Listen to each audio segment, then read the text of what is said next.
Hey guys, welcome back for another week. If this is your first time watching this, my name is Matt, and this, and this, and that, and that, and this, and that, and that, and that, and all of this are all part of my 1950 Caterpillar D4 that I found out in the woods and I'm trying to get running again.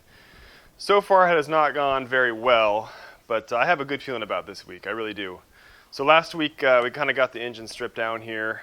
A lot of bad news on the engine stuff, but I think before we get any further on the engine, we're just going to take this sheet and we're just going to kind of just cover that up, not think about this for a couple weeks. I think what we need to do is turn our attention to the actual everything else on here and see how bad stuff is.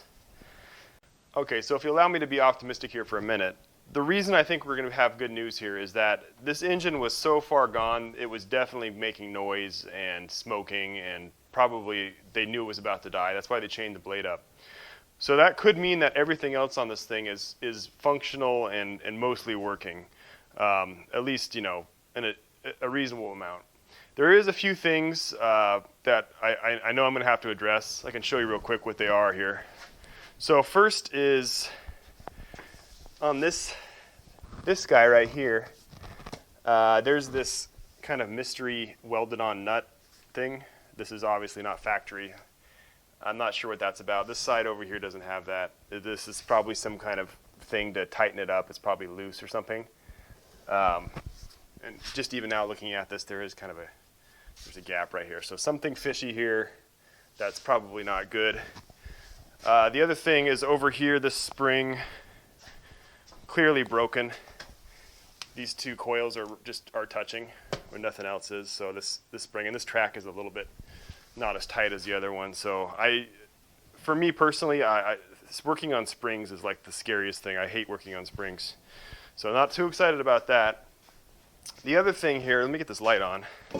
So the other thing is the clutch area. So when I drained the fluids, there was a ton of teeth in the clutch compartment. It was teeth from an old clutch disc. That's all it was. This clutch disc has all its teeth.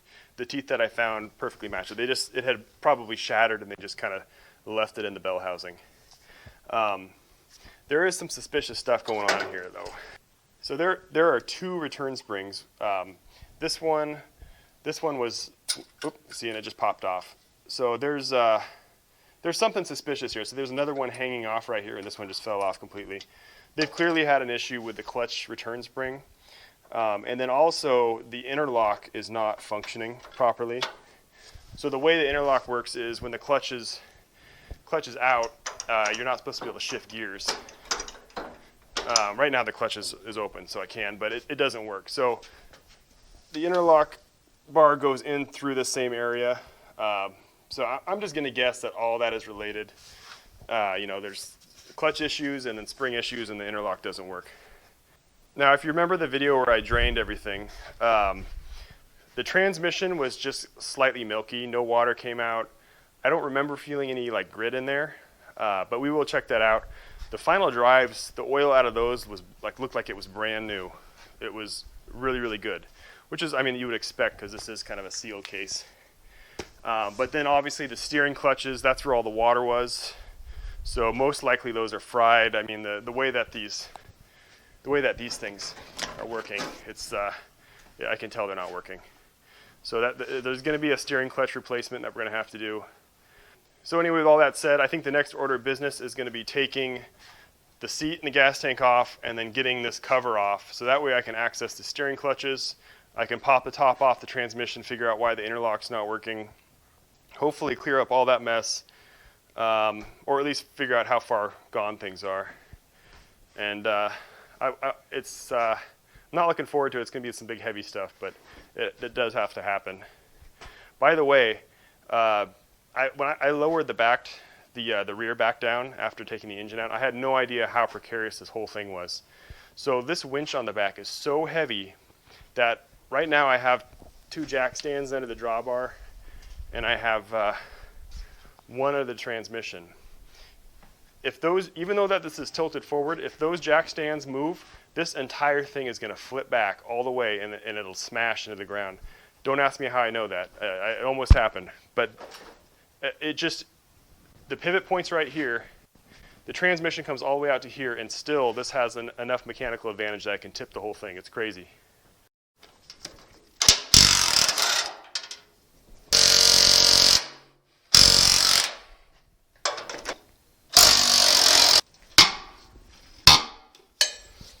Oh, this is nice. We got a stock bolt, custom-made carriage bolt, and a chrome bolt. So they probably messed the hole up right here for this carriage bolt since it has a square shank. Got the bolts off. I am assuming this square tubing right here is not stock because it's wobbling on there. I think these are just spacers to clear the winch. I bet you this bar is probably also not stock. So it's okay. It shouldn't hurt anything. It looks strong enough.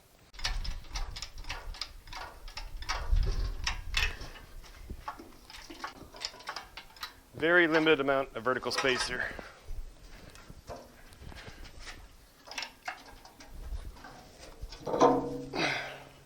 Back dog.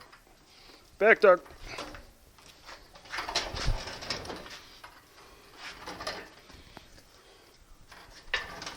That'll work. Got my steel toe boots on today, don't worry about it. All right, well, let's take a look in the fuel tank here. I already got the filter out. There's a little snap ring holding it in. I didn't realize it was this much of a micro screen on it, but, well, not micro screen, but it's pretty fine screen. So, see if I can get a good angle here. It actually looks pretty good. There's some, okay, hold on. There's some surface rust just where there wasn't any fuel, obviously, just from moisture.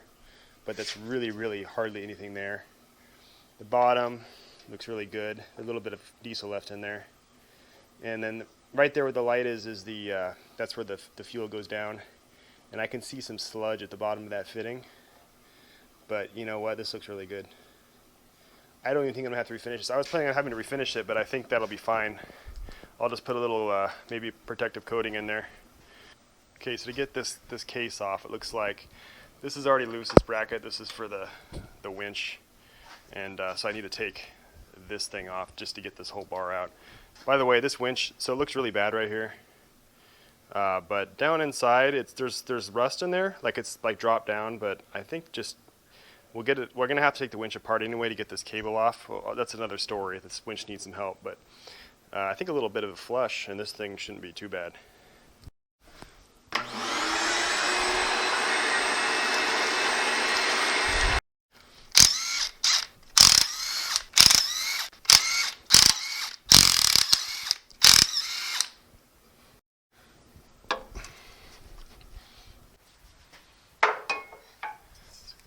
Lever this thing off. There we go.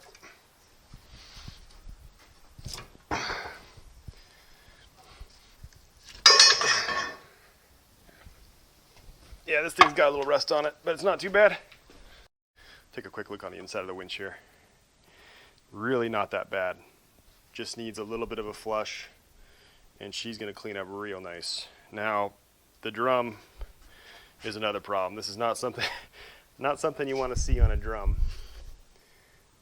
It's pretty rough, so that's going to be difficult, but we'll worry about that another day. If I had to guess, I'd say the water got in through over here where it's all greasy. Looks like the seal's kind of blown out right here. It looks like the RTV'd the wrong spot. All right, well, let's see what we got here. Oh boy. See if we can get in here. It's covered in grime and grease. All this linkage on top is take a look at that. I mean, it's all moving, but it's just covered in rust. This side doesn't look too bad over here. If I can get a good angle on that.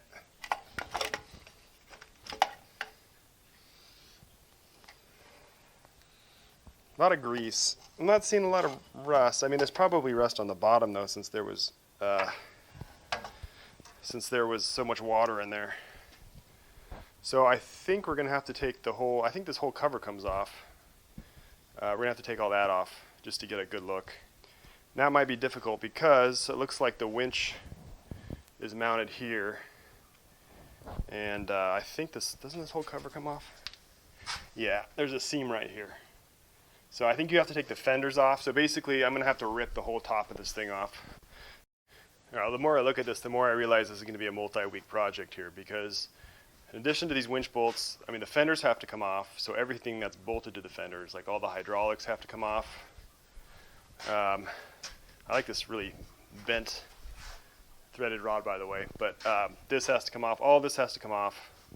And then to get this transmission cover, if you see this seam, it goes all the way up to the top of over here, I think. This might be a separate cover just so you can replace the clutch without doing this. But that thing is going to weigh a lot, and these fenders are going to weigh a lot. So I'm going to be at this for a while, that's for sure. You know, I guess it'll keep me busy.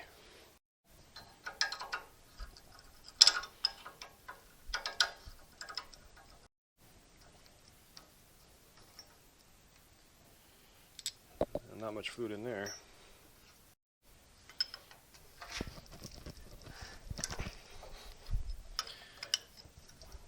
Well, at least nothing's frozen up here. So I'm going to take this whole thing off. This whole thing off is one piece from the fenders. In the manual, you're actually supposed to leave the seat on and remove the fenders and this middle plate together. But I don't have a crane big enough to do that, so I'm going to take each fender off, then the floor plates, and then I'll take the whole cover off. There was only one bolt holding this whole thing on in the bottom, the rest were gone. We'll add this to my ever-growing list of parts that are strewn all over the place.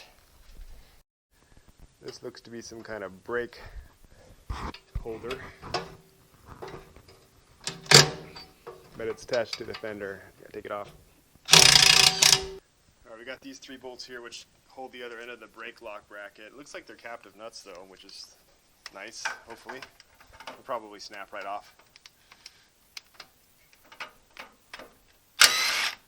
Okay, I got the hoist over it. It's got some tension on it. I'm gonna come up underneath though, just so this thing doesn't smash my hand if it drops.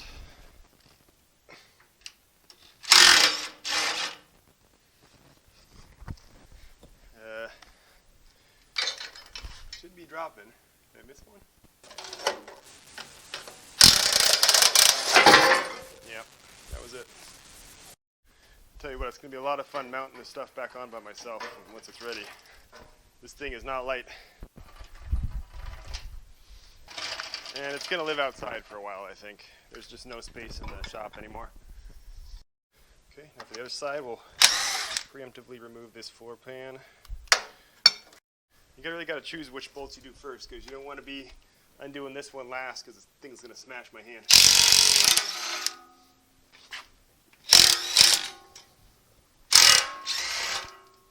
Oh, that hydraulic fluid just dripped right in my eye from that hose. Nice. All right, last bolt.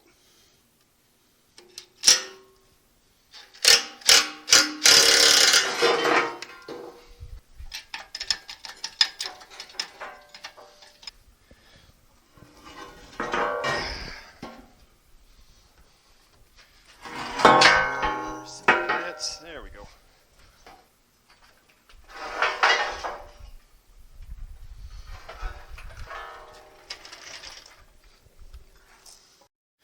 Okay, let's get these floor plates off. Got some old man's beard growing underneath. Nice little fire starter there.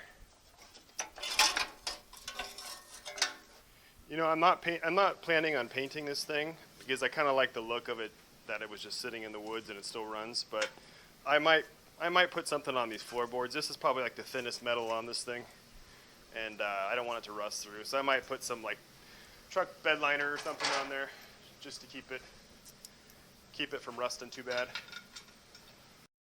Okay, so I need to take these 2 bolts off because this whole cover comes off. This is crazy size. This is like 1 7/16 nut, and the bolt is 1 5/16. I don't have either of those. I'm going to try to get this off real quick here. See if I can get this to work. Otherwise, it's going to be calling it a night here.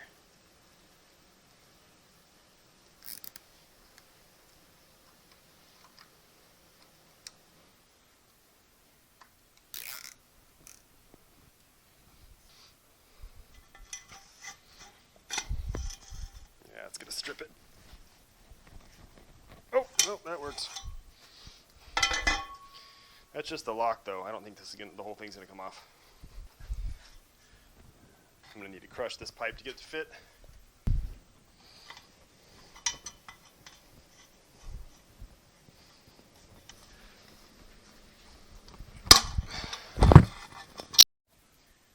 Guess that's the showstopper for this week's video, because I can't get this off. I need to order the right sockets for that. Probably also need to order a socket for that, because I'm going to have to eventually take this winch off, so we'll get that out of the way. I hope to have this transmission cover off this week, but this is turning out to be quite a job. I didn't realize before I started that all this other stuff had to come off. So next week we will have this transmission cover off. This is one piece that covers everything. So once this gets exposed, we're gonna have it's going to be interesting. We'll see what's under there. I'm a little bit worried about it, but I mean, how bad can it be, right? So I know I promised good news at the end of this week, but it didn't happen. I guess the fuel tank, that was good news, right? That looked good in there.